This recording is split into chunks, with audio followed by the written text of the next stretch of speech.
اب آپ دیکھیے کہ شہادت بھی کوئی چھوٹا رتبہ نہیں ہے. اللہ کی راہ میں شہید ہونا کوئی چھوٹا مرتبہ نہیں ہے، بہت بڑا مرتبہ ہے. قرآن سے بھی ثابت ہے، حدیث سے بھی ثابت ہے کہ شہید جو ہوتا ہے اللہ کی راہ میں شہید ہونے والے کو اس کا قطرے خون زمین پر گرنے سے پہلے ہی اللہ تعالیٰ اپنا دیدار ویژن آف اللہ کروا دیا جاتا ہے، وہ ملتا ہے. شہادت اب کتنی بڑی نعمت ہے آپ یہ بھی سنیے. میں اس سے انکار نہیں کر رہا ہوں. بندگی میاں رضی اللہ تعالیٰ عنہ کی تڑپ کیا تھی وہ سنیے آپ، ان کی جستجو کیا تھی وہ سنیے آپ، ان کا عشق کیا پکار رہا تھا، کیا للکار رہا تھا وہ سنیے.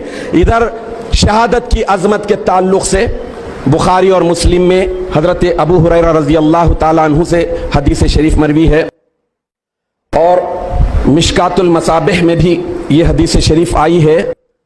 حدیث نمبر 3614/4، حدیث نمبر 3614/4 میں، اس میں اللہ کے رسول صلی اللہ تعالی علیہ وسلم کیا ارشاد فرمان. شہادت کوئی چھوٹا رتبہ نہیں، بہت بڑا مقام ہے. نبیوں نے شہید ہونے کی تمنا کی، مہدی کی بھی تمنا تھی.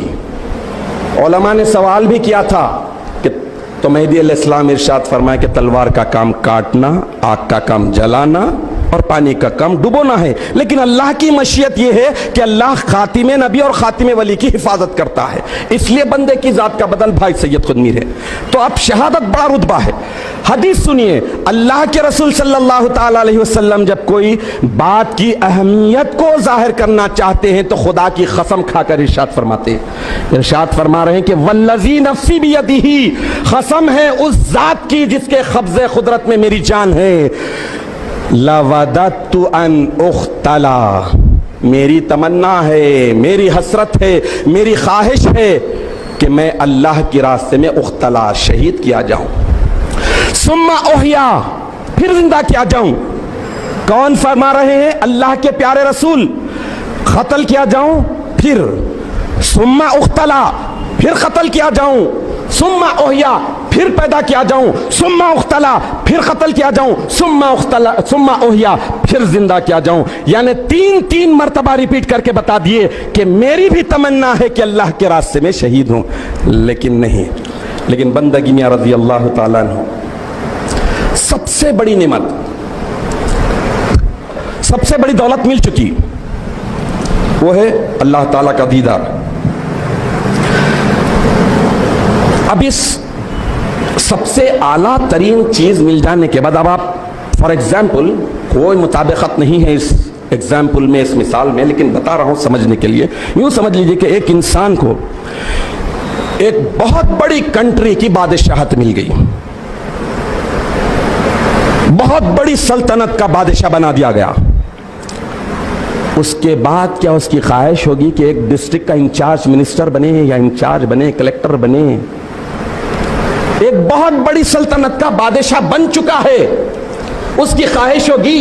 بندگی میاں رضی اللہ تعالیٰ عنہ کو سب سے بڑی نعمت اللہ کا دیدار مل چکا، پے در پیر مل رہا ہے. ارے وہ ذات تو 6 اور 7 برس کی عمر میں کہہ رہی کہ مجھے تو اپنے معبود کا دیدار حاصل ہو چکا ہے، نوکری چاکری بھی کروں گا تو اس سے. وہ ذات پھر شہادت کے لیے کیوں تڑپ رہی؟ سوال بڑا اہم ہے، سوال بڑا اہم ہے، توجہ کا طالب ہے کہ یہ ہستی پھر کیوں تڑپ رہی، کیوں بے چین ہے، کیوں مضطرب ہے. ارے وہ ہستی کیوں کہہ رہی ہے کہ جو کوئی کہتا ہے کہ NL کی فوج قریب آ گئی تو میں اس کا منہ مصری کے ڈلوں سے بھر دوں گا. کیوں آخر کیوں؟ سمجھنے کی بات ہے کہ مہدی موعود برحق علیہ السلام کے وسیلے سے، اور آپ کو پہلے سے بھی تھا، میں مشکات ولایت مقید محمدیہ سے بھی آپ کو سب سے بڑی نعمت اور دولت دیدار مل گئی. پھر اس کے بعد،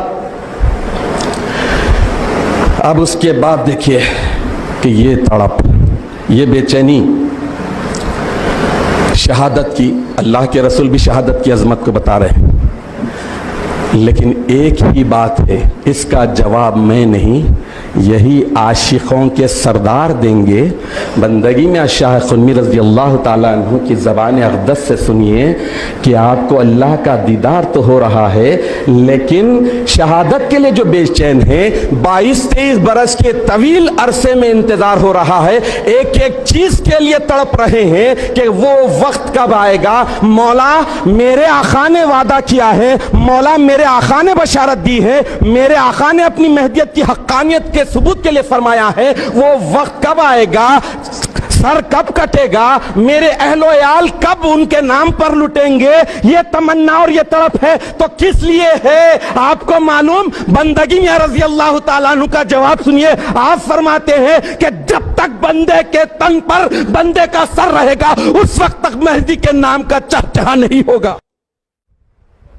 نام مہدی پر قربان ہونے کے لیے لٹا رہے ہیں، غرض دیکھیے ایک چھوٹی چیز کو حاصل کر رہے ہیں جو بڑا مرتبہ مل چکا ہے، عشق کا سب سے بڑا مرتبہ مل گیا ہے، لیکن طلب کیا ہے، مہدی کا نام کیسا آشکار ہو، مہدی کا نام دنیا میں کیسا پھیلے۔ یہ عشق کی بات ہے، یہ عشق کے نرالے انداز ہے۔